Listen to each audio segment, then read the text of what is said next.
அதாவது ஒரு கருவியாலே ஒரு காட்சி வருகிறது அல்லவா, கண்ணாலே பார்க்கிறேன். பார்த்தல் என்பது ஒன்று, பார்த்தலால் விளைகிற அனுபவம் என்பது ஒன்று. இதை இப்படி பிரித்துக் கொள்ளவர். பார்த்தல் என்பது ஒன்று, பார்த்தலால் விளைகிற அனுபவம் என்பது ஒன்று, நடத்தல் என்பது ஒன்று, நடத்தலாகிய அனுபவம் என்பது ஒன்று. இப்படி 10 பிரிக்கிறார்கள். ஞானேந்திரிய 5க்கும் 5 செயலும் 5 அனுபவம் இருக்கும். கர்மேந்திரியம் 5க்கும் 5 அனுபவம் இருக்கும். நனவு நிலையிலே செயலும் இருக்கும், அனுபவம் இருக்கும். கனவு நிலையிலே செயல் என்றும் அனுபவம் இருக்கும். நான் சொல்றது புரியுங்களா? கை இயங்காது காலை இயங்காது இப்படியே படுத்திருப்பான். ஆனால் கனவுல கால் ஓடுற மாதிரி கனவு காணுவான். அப்போ ஓடுதலாகிய அனுபவம் இருக்கும். நல்ல விருந்து மேசையில உட்கார வச்சு சாப்பிட வச்சிருக்கிற மாதிரி இருக்கும். நல்லா சாப்பிடுற மாதிரி அனுபவம் பெற்று கனவு கண்டோன்னே ரொம்ப கவலையா இருக்கும். கனவு முடிச்சோன்னே நல்ல சாப்பாடை சாப்பிட்டு முடிக்கிறதுக்குள்ளே முடிச்சுட்டானே. சில பேர் அப்படித்தான் கனவு நீங்க அனுபவிச்சிருக்கீங்களா? புராண்ட புராண்ட கிண்ட கிண்ட கிண்ட தங்கமும் வைரூரியமா வரும், கிண்டிக் கொண்டே இருப்பான். கனவு முடிச்சுட்டா பெரிய கவலையா இருக்கும், மிச்சத்தை இல்லாம விட்டுட்டோமே. சில பேர் மெத்தையே கழிச்சிருவான் புராண்ட புராண்ட. இப்ப நான் கேட்கிறேன் பாருங்க, இந்த அனுபவம் இருக்கிறது அல்லவா, பகலையில ஒரு பொருளை நான் அள்ளி அனுபவிக்கிற அனுபவம் இருக்கிறது அல்லவா, அந்த செயலும் இருக்கிறது, அனுபவம் இருக்கிறது. கனவிலே செயல் இல்லை, அனுபவம் இருக்கிறது. நாய் துரத்த ஓடுகிற மாதிரி கனவு காணுகிறீர்கள் அல்லவா, அப்போ ஓடுவதாகிய அனுபவம் உண்டு, ஆனா ஓடுதலாகிய செயல் இல்லை. அந்த அனுபவத்துக்கு தான் சப்தாதி வசனாதி என்று பெயர். கனவிலே ஞானேந்திரியம் நின்றுடும், கர்மேந்திரியம் நின்றுடும், ஆனா அந்த அனுபவங்கள் இருக்கும். அந்த அனுபவங்கள் இருக்கும். அந்த 10 உறுப்புகளால் வருகிற அனுபவம் இருக்கும். அப்ப அந்த அனுபவம் உண்டு. வாயு 10 உண்டு. மிச்சம் இந்த அந்த கரணங்கள் 4 இருக்கு, அதுக்கு இருக்கு. அப்ப அந்த இல்லாம சேர்ந்து 25 கருவி நனவு நிலையிலே. அதுக்கு பிறகு இன்னும் கொஞ்ச நேரத்தால ஆன்மா இங்க வரும், நெஞ்சுக்கு வரும். நெஞ்சுக்கு வர்ற பொழுது அதுக்கு சுளுத்தி என்று பெயர். சுளுத்தி அவ்வளவுதான். பெயரை மறந்தா பிறந்தவங்க, ஆனா இங்க வருங்கிறத மட்டும் நினைப்பு வச்சுக்கொள்ளுங்க. இதைத்தான் நாங்கள் நித்திரை என்கிறோம். கனவு ஒன்றும் இல்லாத நித்திரை. இங்க என்ன ஆயிட்டது என்று கேட்டால் 3 கருவி தான். கடவுள் கடவுள் அங்க 35 சுவிட்ச்ல 10 சுவிட்ச் ஆஃப் பண்ணா 25 வேலை செய்யுச்சா? 20 சுவிட்ச்ல 21 சுவிட்ச் ஆஃப் பண்ணிடுவா. 22 சுவிட்ச் ஆன். 3 கருவி மட்டும்தான் இங்கே இயக்கும். நல்ல நித்திரைக்கு அதான் லட்சணம். என்னென்றால் ஞானேந்திரியம் போயிடும், கர்மேந்திரியம் போயிடும், சப்தாதி போயிடும், வசனாதி போயிடும். நித்திரையில் கனவு வராது, ஆகவே அனுபவம் இல்லை. அது மாதிரி வாயுக்கள் 10ல பிராணன் என்கின்ற ஒரு வாயு நிக்க 9 வாயும் ஓஃப் பண்ணிப்படும். பிராணனும் ஓஃப் பண்ணிடப்படாது, ஏன்னா அதோட சேர்த்து ஜீவன் போயிடுமே. ஆகவே கடவுள் அப்படி ஒரு செட்டப் பண்ணியிருக்கிறார் உடம்புல. அந்த பிராணன் என்கின்ற வாயு மட்டும் நிற்கும். 10 வாயில 9 வாயு ஆஃப் பண்ணிடுவார்.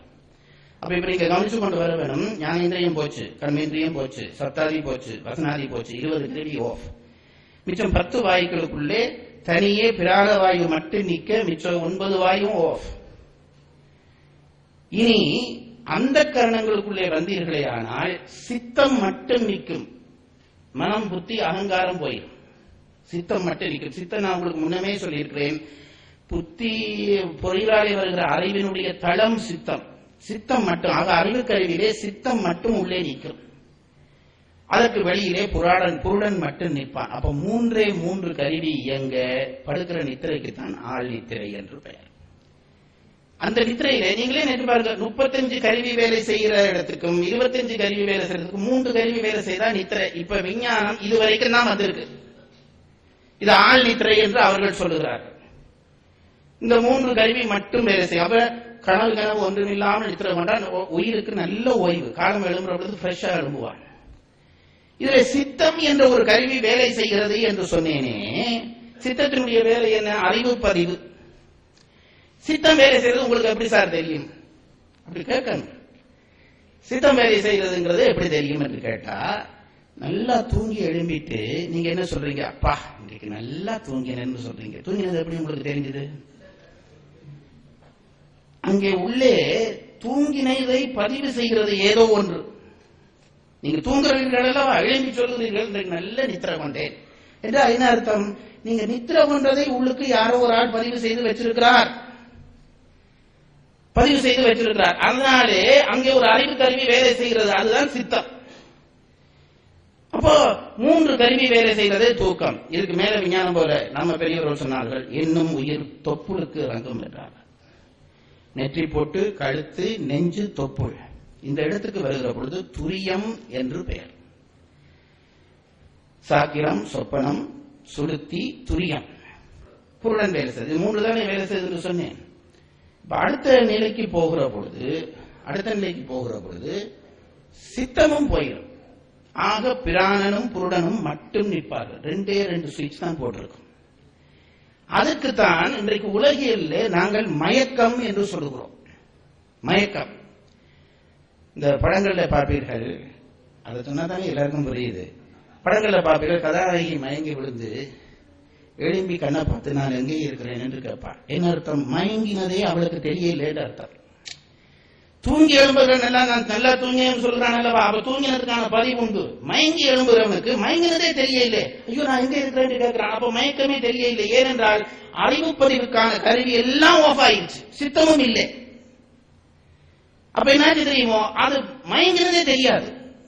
அதனாலதான் அந்த மயக்கத்தால் எழுப்புறவர்கள் நான் எங்க இருக்கிறேன் கேட்கறதுக்கு காரணம், மயங்கினதே அவர்களுக்கு தெரியாது. அப்ப 2 கருவி. இதுக்கு சுளுத்திய துரியம் என்று பெயர்.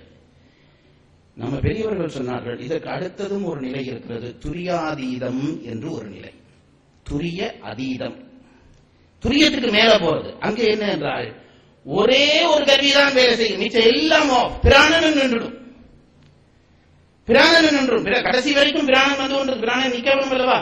துரியாதீதத்துக்கு போற பொழுது பிராணன் நின்று போ. அதாவது பழைய காலத்தில் என்ன சொல்றார்கள், தண்ணியில விழுந்து செத்தவர்கள், தண்ணியில விழுந்து தூக்கி வெளியில போட்டா மூச்சு நின்றுடும். மூச்சு இருக்கிறது தெரியாது. பாம்பு கடித்தவர்கள் மூச்சு நின்றுடும். ஆனால் பிராணன் உள்ளே நிற்கும். நான் சொல்றது புருடன் உள்ளே நிற்கத்தக்கதாக பிராணவாயு நின்றுடும். பயிற்சி பண்ணி இதெல்லாம் இப்ப எல்லாம் ஹார்ட் அட்டாக் வந்தோடனே மூச்சு நின்றோடனே நெஞ்சில போட்டு குத்துனோட திருப்பி வருது தெரியுமா? எங்க இருந்து வந்தது? உள்ளே இருந்தது. நின்றது பிராணனாகிய வாயுவே தவிர பிராணன் வெளியில போகல. இப்ப இத போட்டு அதிர்வு பண்ணினோடனே பழையபடி பிராணனை எங்க உயிர் அதை தொத்தி கொண்டு உடம்பு முழுக்க வந்துடுது. இது பழைய காலத்திலே நீரிலே விழுந்து உயிரே இருக்காது. கொஞ்ச நேரம் அந்த வண்டியில திருப்பி போட்டு சக்கரத்துல போட்டு சுத்தி எல்லாம் அமர்த்தி தண்ணியை எடுத்தோன்னே திருப்பி மூச்சு வரும். மூச்சு வந்தோன்னு உயிர் வந்துடும். இதற்கு துரியாதீதம் என்று பெயர். ரொம்ப நுட்பமான இடம். ஒரே ஒரு கருவி, புருடன் மட்டும் நீக்கும் உடம்புக்குள்ளே, ஆன்மா மட்டும் நீக்கும். ஆன்மாவுக்கான ஒரு கருவியும் வேலை செய்யாது. இப்ப இந்த 5 நிலை சொன்னேனே, இந்த 5ம் ஆன்மாவினுடைய அவத்தைகள். விஷயம் முடிஞ்சது. ஆதார அவத்தை, கேவலாவத்தை, மத்தியாவத்தை, சுத்தாவத்தை. கேவலாவத்தை என்பது ஆணவ வயப்பட்டிருப்பது, தத்துவ வயப்பட்டிருப்பது மத்தியாவத்தை, முத்தி நிலை அடைவது என்பது சுத்தாவத்தை. இது ஆதாராவத்தை 3. இந்த மத்தியாவத்தையிலே உயிர் மேலிருந்து கீழிறங்குகிறது பாருங்கள். ஏன் இறங்க வேண்டும் என்று ஒரு கேள்வி வரும். ஏன் இறங்க வேண்டும் என்று கேட்டால், ஆன்மாவுக்கு ஓய்வு தேவை. அதுக்காண்டி கடவுள், இப்ப நீங்க ராவில பிள்ளைகள் படுக்க வேணும்னா ஒரு சுவிட்சா ஓபன் பண்ணுவீங்களானே, அப்படி கடவுளை ஒரு சுவிட்சா ஓபன் பண்ணி விட்டா அது போய் படுத்துடும்.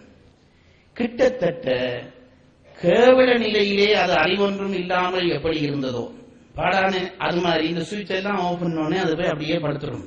ஆன்மாவுக்கு ஓய்வு. பிறகு விடிஞ்சவன கடவுளை ஒரு சுவிட்சா போட்டு விடுவார். எழும்பி வெளியில வந்து தன் வேலையை காட்டும். அப்ப இது இருக்கிறதுலவா. இந்த 5 அவத்தைக்கும் கீழாவத்தை என்று பெயர். இது இனித்தான் நுட்பம் சொல்ல போறேன். கீழாவத்தை என்று பெயர். என்ன தெரியுமா? மேலே இருந்து ஓய்வுக்காக ஆன்மாவை அப்படியே மூடமாக்குவது, இதுக்கு கீழாவத்தை. இதிலேயே மத்தியாவத்தை என்று ஒன்று இருக்கிறது. இப்ப நனவு நிலையில இருக்கிறீர்கள் பாருங்க, இதிலேயே 5 நிகழும் என்றாங்க. எப்பேற்பட்ட ஆராய்ச்சி பண்ணியிருக்கிறார் தெரியுமா? இப்ப நீங்க இருக்கிறது என்ன நிலை? நனவு நிலை.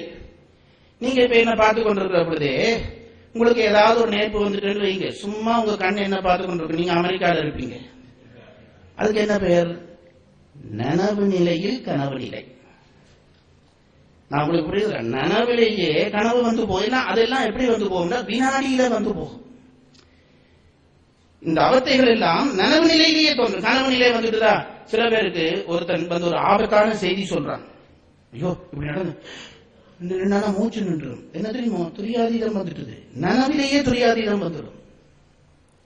ஆகவே நனவு நிலையிலேயே இந்த 5ம் ஏற்படும். அதுக்கு மத்தியாவத்தை என்று பெயர்.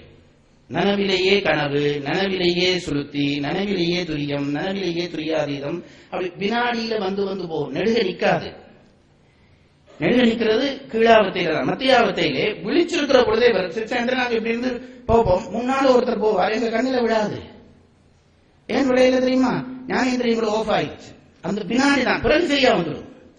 அப்போ நனவு நிலையிலேயே இவை ஏற்படுகிற காரணத்தினாலே அதுக்கு மத்தியாவத்தை என்று பெயர். மேல இருந்து கீழே இறங்கினா கீழாவத்தை, மத்தியாவத்தை. இதுக்கு மேல ஒன்று இருக்காதான் பெருசு. ஞானிகளுக்கு என்ன தெரியுமோ, அவர்களுக்கு கீழே இருந்து, அதாவது நடு நெஞ்சில இருந்து ஆன்மா மேலே ஏற தொடங்கும். நடு நெஞ்சில வந்து, தொண்டைக்கு வந்து, நெற்றி போட்டுக்கு வந்து, உச்சிக்கு வந்து, அது ஞானிகளுக்கு தோன்றுவது. இந்த உச்சிக்கு வந்த பிறகு மேலே நம்முடைய தலையில இருந்து 12 அங்குல தூரத்திலே ஒரு பவர் இருக்கிறது என்கிறார்கள். அதுக்கு துவாதச பெருவழி என்று பெயர். துவம் என்றால் 2, தசம் என்றால் 10. 12 அங்குலத்திலே தலைக்கு உச்சியிலே ஒரு பவர் இருக்கிறது. அதனாலதான் நாங்க கும்பிடுற பொழுது இப்படி கும்பிடுறது, 12 அங்குலம் தூக்கி. ஏன்னா அங்கதான் மெயின் விஷயம் இருக்கிறது, அங்க கும்பிடுவோம் என்று. அப்ப இந்த 12வது அங்குலத்திலே ஒரு பவர், அது பெரிய விஷயம், சுருக்க சொல்கிறேன். அந்த பவர் இருக்கிறது. இப்ப ஆன்மாவை கீழே இருந்து மேலே எழுப்புகிறோம் என்று வையுங்கள். மேலே இருந்து கீழே இறக்கினா மூடமாக்குவது, கீழே இருந்து மேலே ஏற்றினா அறிவாக்குவது. அதனால அதுக்கு மேலாவத்தை என்று பெயர். இப்படி இப்படி வந்து வந்து வந்து நெத்திக்கு வந்து உச்சி போட்டுக்கு வந்துடும். இப்படி முட்டிக்கொண்டு நிற்கும் ஒரு எல்லையிலே. அந்த காந்தம் இழுத்தோனே இந்த உச்சி, உங்களுக்கு தெரியுமா, குழந்தைகளை பார்த்தா இதுல ஒரு சாஃப்டான இடம் இருக்கு தெரியுங்களா, அப்படி துடிச்சு கொண்டிருக்குமே குழந்தைகளுக்கு. அதைத்தான் அந்த இடம் ஞானியர்களுக்கு பழையபடி இந்த தலைமண்ட சாஃப்டாகி அந்த இடம் அப்படி வந்துருமா. ஞானியர்களுக்கு குழந்தைகளுக்கு இருக்க மாதிரி இருக்குமா. இந்த ஆன்மா மேலே ஏற ஆர்வத்துல முட்டை அந்த இடம் வெடிச்சு அது அப்படியே ஆன்மா போய் அந்த துவாதச பெருவழியோட இணைஞ்சிடும். இதுக்கு மேலாவத்தை என்று பெயர். அதுக்கும் இந்த 5 நிலை உண்டு.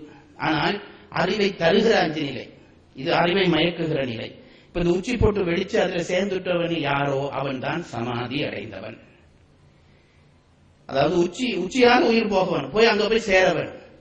ஏன் சமாதி கோயில்களுக்கு மதிப்பு தெரியுமா? இது இந்த உயிர் போய் அந்த இடத்துல இணைஞ்ச இடத்துல சமாதி வைக்கிறேன்னா என்ன செய்வார்கள் தெரியுமா? அந்த உடம்பை கொண்டு வந்து வச்சு, ஏன்னா அங்க சிவம் கைகூடி இருக்கிறது, வச்சு தலைக்கு 12 அங்குலத்துக்கு மேலே உடம்பு கெடாமல் உப்பு விபூதி எல்லாம் போட்டு அதை வச்சு அப்படியே வச்சுட்டு 12 அங்குலத்துக்கு மேலே லிங்கம் வச்சிருவார்கள். லிங்கம் வச்சால் இந்த கூடின சக்தி அப்படி பவரா நிற்கும் அங்கே. அதனால்தான் இந்த சமாதி கோயில்களுக்கு மதிப்பு. அப்படியே அந்த இடத்துல நிற்கும். அந்த இடத்துல வழிபடுறது, வழிபட்டா சிவம் கூடின இடம். அப்ப அந்த பவரோட அந்த இடத்துல இருக்கு. இது பெரிய விஷயம். ரொம்ப திருக்குறள் படிச்சு இதெல்லாம் படிக்கணுமா சார்?